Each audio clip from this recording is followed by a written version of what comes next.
हरे कृष्णा। जय माता दी। प्रिय भक्तों, आप सबका हमारे YouTube चैनल में बहुत बहुत स्वागत है। आज हम चैत्र मास कृष्ण पक्ष के 10वें दिन देवी भागवत महापुराण के 10वें अध्याय की कथा का श्रवण करेंगे। आप सभी इस कथा को बड़ी श्रद्धा से सुनिएगा।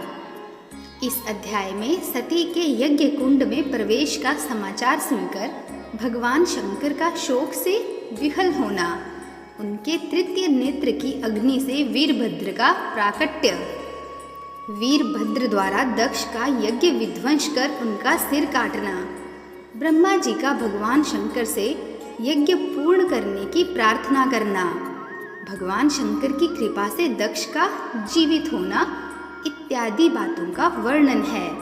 श्री महादेव जी बोले कि इसके बाद ब्रह्मा जी के पुत्र मुनि श्रेष्ठ नारद जी ने कैलाश पर आकर देवादिदेव त्रिलोचन शिव जी से अश्रुपूरित नेत्रों से कहा कि हे देवादिदेव, आपको नमस्कार है। महेश्वर, मैं नारद दक्ष प्रजापति के घर से आया हूँ। आपने यह समाचार सुना है या नहीं कि आपकी प्राण प्रिया सती दक्ष प्रजापति के यज्ञ में गई हुई थी। वहाँ आपकी निंदा सुनकर उन्होंने क्रोधित होकर अपना देह त्याग दिया। दक्ष सती सती ऐसा बार बार आक्षेप करके पुनः यज्ञ करने में लग गए और देवगण आहुति ग्रहण करने लगे। नारद के मुख से यह महान कष्टकारी बात सुनकर 3 नेत्रों वाले देवादिदेव शिव ने शोकाकुल होकर बहुत तरह से विलाप किया। हा सती, मुझे शोक सागर में छोड़कर तुम कहाँ चली गई हो? अब मैं तुम्हारे बिना कैसे जीवित रहूँगा? पिता के घर जाने के लिए मैंने तुम्हें अनेक तरह से रोका था। शिवे, क्या उसी से रुष्ट होकर तुम मेरा परित्याग करके चली गई? महामुने इस प्रकार बहुत तरह से विलाप कर लाल लाल नेत्रों तथा मुख वाले त्रिलोचन महादेव अत्यंत कुपित हो उठे। भगवान रुद्र को कोपाविष्ट देखकर सभी प्राणी भयभीत हो गए। सारा जगत अत्यधिक विक्षुब्ध हो उठा और पृथ्वी डोलने लगी। उनके उद्धर्व नेत्र से अत्यंत तेजस्वी अग्नि प्रादुर्भूत हुई और उस अग्नि से एक परम पुरुष उत्पन्न हुआ। विशाल विग्रह धारण करते हुए वह कालांतक यमराज के समान प्रतीत हो रहा था और प्रज्वलित अग्नि के स्फुलिंगों की आभा वाले 3 भयानक नेत्रों से युक्त था। वह अपने समस्त अंगों में विभूति धारण किए हुए था। अपने ललाट पर उसने अर्धचंद्रमा को मुकुट की भांति धारण कर रखा था और मध्याह्नकालीन करोड़ों सूर्यों की आभा तथा जटाजूट से उसका मस्तक सुशोभित हो रहा था। देवाधिदेव महेश्वर महादेव को प्रणाम करके तथा 3 बार उनकी प्रदक्षिणा कर उसने दोनों हाथ जोड़कर उनसे कहा, पिताजी, मैं क्या करूं? यदि आप मुझे आज्ञा प्रदान करें तो अभी आधे क्षण में मैं इस चराचर ब्रह्मांड को नष्ट कर डालूं। क्या इंद्र आदि श्रेष्ठ देवताओं को उनके बाल पकड़कर आपके सामने ला दूं? विभो, यदि आप कहें तो यमराज को भी मार डालूं। महेशान, यह मेरी प्रतिज्ञा है। मैं आपसे यह सच सच कह रहा हूँ। जिसके शमन के लिए आप मुझसे इस समय कहेंगे, मैं उसका शमन कर दूंगा, चाहे वह सुरश्रेष्ठ इंद्र ही क्यों ना हो। यदि वैकुंठनाथ विष्णु भी उसकी सहायता करने लगेंगे तो मैं आपकी आज्ञा से उन्हें भी कुंठित अस्त्र वाला कर दूंगा। शिवजी बोले, तुम्हारा नाम वीरभद्र है और तुम प्रमथ गणों के अधिपति हो। मेरी आज्ञा से दक्ष के नगर में जाकर तुम शीघ्र ही उनके यज्ञ को नष्ट कर डालो। वत्स, मेरा परित्याग करके जो देवतागण वहाँ गए हैं और उस दक्ष की सहायता कर रहे हैं, मेरी आज्ञा से तुम उनका भी निग्रह करो। मेरी निंदा करने में संलग्न दक्ष प्रजापति का मुख भी काट डालो। पुत्र, वहाँ शीघ्र जाओ। विलंब मत करो। वीरभद्र से ऐसा कहकर त्रिनेत्रधारी महादेव शिव ने लंबी सांसें छोड़ी। उनसे हजारों शिवगण उत्पन्न हो गए। वे सब के सब भयंकर कर्म करने वाले तथा युद्ध विद्या में पूर्ण पारंगत थे। वे अपने हाथों में गदा, खड्ग, मूसल, प्रास, त्रिशूल तथा पाषाण आदि अस्त्र लिए हुए थे। उन गणों से घिरे हुए महामती वीरभद्र परमेश्वर शिव को प्रणाम कर तथा 3 बार उनकी प्रदक्षिणा करके वहां से चल पड़े। तत्पश्चात वे सभी प्रमथगण सिंहनाद करते हुए क्षण भर में ही दक्षपुरी पहुंच गए, जहां उसका यज्ञ चल रहा था। इसके बाद क्रोधयुक्त वीरभद्र ने कोपाविष्ट प्रमथगणों से कहा, शीघ्र ही यज्ञ का नाश कर दो और देवताओं को भगा दो। उसके बाद उन प्रमथगणों ने उस महायज्ञ का विध्वंस कर डाला। कुछ गणों ने यज्ञ के खंभे उखाड़कर उन्हें 10 दिशाओं में फेंक दिया। किसी ने यज्ञ कुंड की अग्नि बुझा दी तथा अन्य गण हव्य खाने लगे और क्रोध से लाल लाल आंखों वाले कुछ गण देवताओं को खदेड़ने लगे। इस प्रकार उन भयानक रूप वाले प्रमथ गणों के द्वारा ध्वस्त किए गए यज्ञ को देखकर विष्णु ने वहां आकर प्रमथ गणों से यह वचन कहा, तुम लोगों ने यज्ञ को क्यों नष्ट किया और देवताओं को क्यों भगा दिया? तुम लोग कौन हो? इन सभी बातों को बताओ, देर मत करो। प्रमथों ने कहा, प्रभु, हम लोग देवाधिदेव शिव के द्वारा भेजे गए प्रमथ गण हैं। हम शिव को अपमानित करने वाले इस महायज्ञ को नष्ट कर रहे हैं। इसी बीच प्रतापशाली वीरभद्र ने क्रोध में आकर प्रमथ गणों से कहा, शिव के प्रति द्वेष भाव रखने वाला वह दुराचारी दक्ष कहाँ है? इन सभी को पकड़कर मेरे सामने लाओ। इस प्रकार आदेश पाकर प्रमथ गण 10 दिशाओं में दौड़ पड़े। वे क्रोधाभिभूत होकर सभी देवताओं को पकड़ पकड़ कर रोंदने लगे। कुछ गणों ने सूर्य को पकड़कर उनके दांतों को चूर चूर कर दिया और किसी गण ने अग्निदेव को बलपूर्वक पकड़कर उनकी जीभ काट ली। किसी ने भय के मारे भागते हुए मृग रूपधारी यज्ञ पुरुष का सिर काट लिया और किसी ने देवी सरस्वती की नाक काट ली। किसी गण ने अर्यमा की दोनों भुजाएं काट डाली तो दूसरे गण ने अंगिरा ऋषि का ओष्ठ ही काट लिया। किसी गण ने यम, नैश्रित तथा वरुणदेव को बांध लिया। ब्राह्मणों को देखकर उन्हें विनयपूर्वक प्रणाम करके प्रमथ गणों ने कहा, विप्रगण, आप लोग भय का त्याग कर दीजिए और यहाँ से चले जाइए। उसे सुनते ही सभी ब्राह्मण यज्ञ में प्राप्त वस्त्र, अलंकार आदि लेकर अपने अपने घर चले गए। परम बुद्धिमान इंद्र ने मोर का रूप धारण कर लिया और उड़कर पर्वत पर जा करके वे छिपकर यह सब कौतुक देखने लगे। इस प्रकार प्रमथ गणों के द्वारा भगा दिए गए श्रेष्ठ देवताओं को देखकर नारायण विष्णु मौन होकर मन ही मन सोचने लगे, यह मूर्ख बुद्धि दक्ष शिव से विद्वेष करते हुए यज्ञ कर रहा है। तब यदि उसे वैसा फल नहीं मिलता तो वेद वचन ही निरर्थक हो जाता।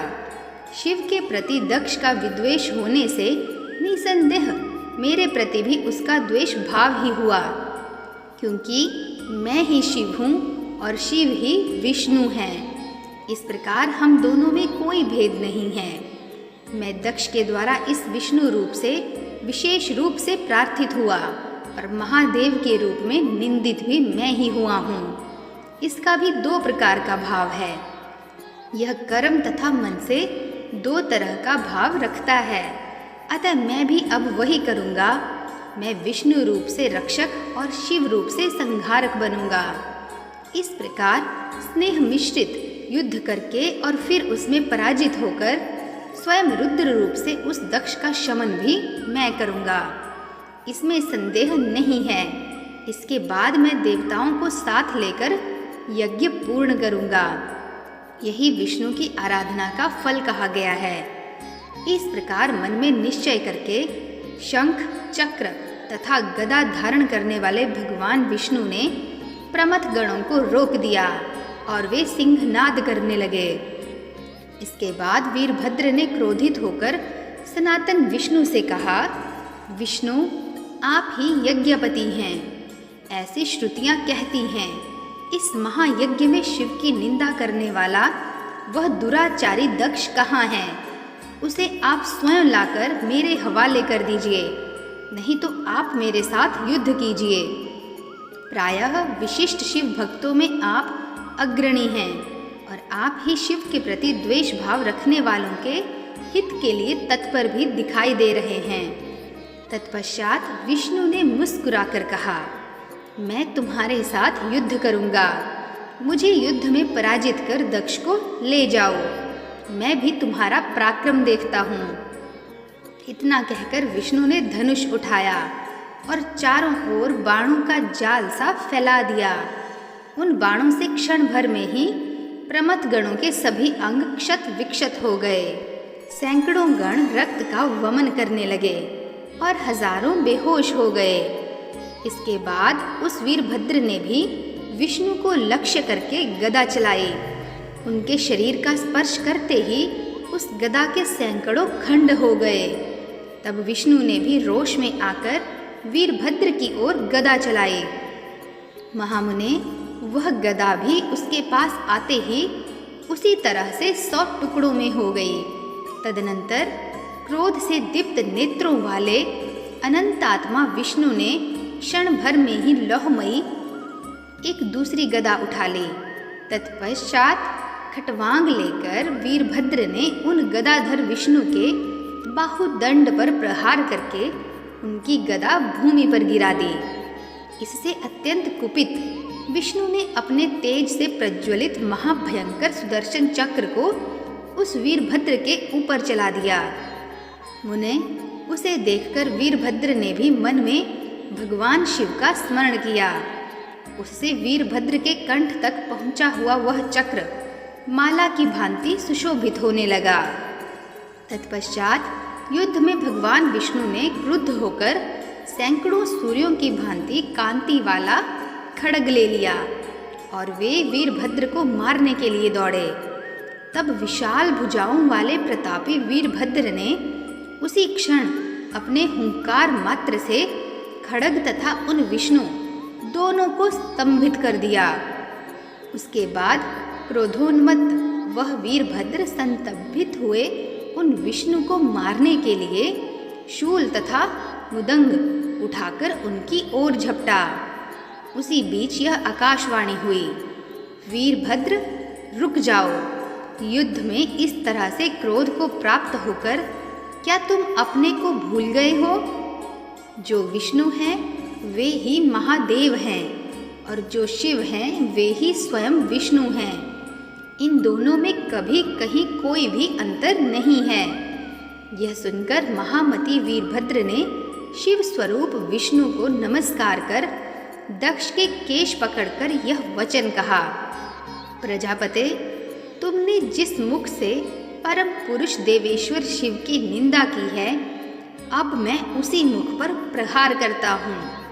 ऐसा कहकर क्रोध से अत्यंत लाल नेत्रों वाले वीरभद्र ने दक्ष के मुख पर बार बार प्रहार करके अपने नख के अग्रभाग से उसे काट डाला।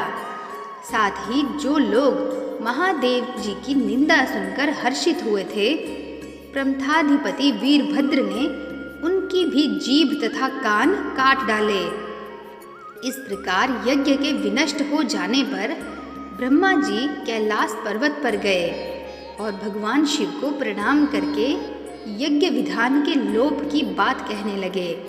ब्रह्मा जी ने महादेव जी से कहा, आप ऐसा क्यों कर रहे हैं? जगन माता ब्रह्म स्वरूपिणी सती तो सनातन है। उनका देह ग्रहण और जन्म लेना तो भ्रांतिपूर्ण और विडंबना मात्र है। वे तो जगत व्यापिनी महामाया हैं। उन्होंने ही दक्ष को मोहित करने के लिए यज्ञ कुंड के पास छाया सती को स्थापित कर दिया था। दक्ष प्रजापति को मोहित करने के उद्देश्य से वही छाया यज्ञाग्नि में प्रवेश कर गई और परा प्रकृति भगवती स्वयं आकाश में विराजमान हो गई। क्या उस रहस्य को आप नहीं जानते हैं? फिर ऐसा क्यों कर रहे हैं? देवेश, आइए और अपने शरणागतों पर कृपा कीजिए। आप तो विधि का संरक्षण करने वाले हैं, अतः विधि का लोप मत कीजिए। हम लोगों के साथ वहाँ यज्ञ संपन्न करने के पश्चात परमेश्वरी सती की विधिवत प्रार्थना करके आप पुनः अवश्य ही देखेंगे। महादेव, अब आप दक्ष प्रजापति के घर चलिए। भगवान मुझ पर अनुग्रह कीजिए, आपको अन्यथा नहीं करना चाहिए। उनकी यह बात सुनकर शिवजी दक्ष प्रजापति के घर गए। वहाँ शिव को आया देखकर वीरभद्र ने उन्हें प्रणाम किया। उसके बाद भगवान शिव की प्रार्थना करके ब्रह्मा जी ने उनसे पुनः आदरपूर्वक कहा, महेशान, अब आप आज्ञा दीजिए जिससे यज्ञ पुनः आरंभ हो सके। तब शिवजी ने उत्सुक वीरभद्र को आज्ञा दी। वीरभद्र, क्रोध छोड़ो और यज्ञ की सारी व्यवस्था फिर से कर दो। महादेव से आज्ञा प्राप्त करके वीरभद्र ने उसी क्षण पूर्व की भांति यज्ञ को व्यवस्थित कर दिया और सभी देवताओं को बंधन मुक्त कर दिया। उसके बाद ब्रह्मा जी ने देवाधिदेव त्रिलोचन शिव से फिर कहा, परमेश्वर, अब दक्ष को जीवित करने के लिए आज्ञा प्रदान कीजिए। उन ब्रह्मा की वह बात सुनते ही भगवान शंकर ने कहा, वीरभद्र, महाबाहु, दक्ष को अब अवश्य ही जीवित कर दो। देवाधिदेव शंकर का वचन सुनकर बुद्धिमान उस वीरभद्र ने एक बकरे का सिर जोड़कर दक्ष प्रजापति को जीवित कर दिया। जो लोग ईश्वर की निंदा करते हैं वे निश्चय ही गूंगे पशु हैं। मुने, ऐसा विचार करके वीरभद्र ने दक्ष को बकरे का सिर जोड़ा था। ब्रह्मा जी के प्रार्थना करने पर सभी देव आदि भय मुक्त होकर पुनः आ गए। दक्ष प्रजापति ने महेश्वर को आहुति देकर यज्ञ का समापन किया। उसके बाद ब्रह्मा तथा विष्णु ने दक्ष प्रजापति से कहा, अनेक स्तुतियों के द्वारा आदरपूर्वक शिव की आराधना कीजिए। बहुत दिनों तक देवेश्वर शिव की निंदा करके आपने जो पाप अर्जित किया है उससे मुक्ति की इच्छा रखते हुए आप सनातन भगवान शिव की स्तुति करिए। ये भगवान शिव स्वभाव से ही आशुतोष हैं और शिव नाम लेने से ही प्रसन्न हो जाते हैं। आपके प्रति इनकी अप्रसन्नता तब नहीं रहेगी। उन दोनों की यह बात सुनकर दक्ष ने शाश्वत परमेश्वर महादेव को प्रणाम किया और उनका स्तवन करना आरंभ किया। दक्ष बोले, आपको तत्वतः ना तो विष्णु, ना ब्रह्मा और ना मुख्य योगी गण ही जान पाते हैं। अतः दुर्बुद्धि मैं आपके उस दुर्गम्य स्वरूप को जानने में कैसे समर्थ होता। आप ही सबके बुद्धि तत्व हैं। आपकी इच्छा के अधीन ही ये सभी लोक हैं। तब आपकी इच्छा के वशीभूत मेरे द्वारा आपकी निंदा करने से मेरा कैसा अपराध हुआ। आप शुद्ध परंपरा तत्पर तत्व हैं तथा ब्रह्मा आदि देवताओं के द्वारा पूजित हैं। मैं आपके महान चरित्र तथा स्वरूप का वर्णन कैसे करूं? मैं आपकी शरण में आया हुआ दास हूँ। आपका चरण युगल छोड़कर मेरे लिए दूसरा अवलंब ही क्या है। शंभु, आप मेरे उस अपराध को क्षमा कीजिए और अपने कृपा गणों से पाप रूपी सागर से मेरा उद्धार कीजिए। पशुपते, आप भगवान परमेश्वर हैं। इस जगत में जो भी निर्बल अथवा महान लोग हैं वे सब आपके ही रूप हैं, क्योंकि आप विश्व रूप हैं। उस आप परमेश्वर के विद्यमान रहते मेरे द्वारा की गई निंदा से उत्पन्न पाप भला कैसे रह सकता है। विश्वेश्वर, कृपा पूर्वक मुझ शरणागत तथा दीन की रक्षा कीजिए। आपके चरण कमल पराग को अपने सिर पर धारण करके ही ब्रह्मा तथा विष्णु समस्त देवताओं के द्वारा वंदित चरण वाले हो पाए हैं। इस सभा में आए हुए आप सुरेश्वर को जो मैं अपने नेत्र से देख पा रहा हूँ, वह तो मेरे पूर्वजों का अतुलनीय भाग्य है। इस जगत में सभी देहधारियों में कुबुद्धि तथा सुबुद्धि के रूप ही आप ही हैं। आप ही सबकी निंदा तथा वंदन के पात्र हैं। अतः मेरा कोई अपराध नहीं है।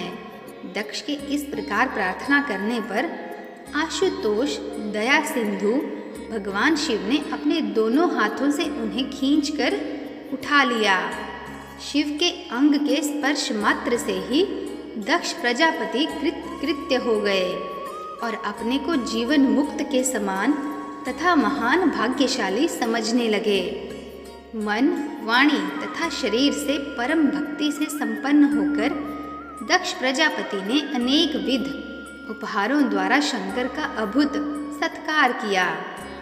उसके बाद ब्रह्मा जी ने महादेव जी से पुनः भक्ति पूर्वक कहा, परमेश्वर, एकमात्र आप भगवान सदाशिव ही भक्तों पर अनुकंपा करने वाले हैं, क्योंकि आपने अनुग्रह पूर्वक मेरी प्रार्थना सुनकर दक्ष प्रजापति की रक्षा की। आपको छोड़कर यदि देवतागण कहीं भी यज्ञ में जाएंगे तो वे उसी क्षण निश्चय ही पूर्वोक्त दशा को प्राप्त होंगे। जो नराधम यज्ञ में आपके बिना अन्य देवताओं का यजन करेंगे, उनका यज्ञ कार्य नष्ट हो जाएगा और वे महापाप के भागी होंगे। इस प्रकार श्री महाभागवत महापुराण के अंतर्गत श्री महादेव नारद संवाद में दक्ष यज्ञ विध्वंस वर्णन नामक 10वां अध्याय पूर्ण हुआ। तो प्रिय भक्तों, आप सब भी प्रेम से बोलिए हर हर महादेव, जय माता दी। कल हम श्रीमद् देवी भागवत महापुराण के 11वें अध्याय की कथा का श्रवण करेंगे। और यदि आपको मेरे द्वारा सुनाई गई आज की यह कथा पसंद आई हो तो चैनल को लाइक, शेयर तथा सब्सक्राइब अवश्य कीजिएगा तथा कमेंट्स में हर हर महादेव अवश्य लिखिएगा। मिलते हैं नेक्स्ट वीडियो में। तब तक के लिए जय श्री कृष्णा, नमस्कार।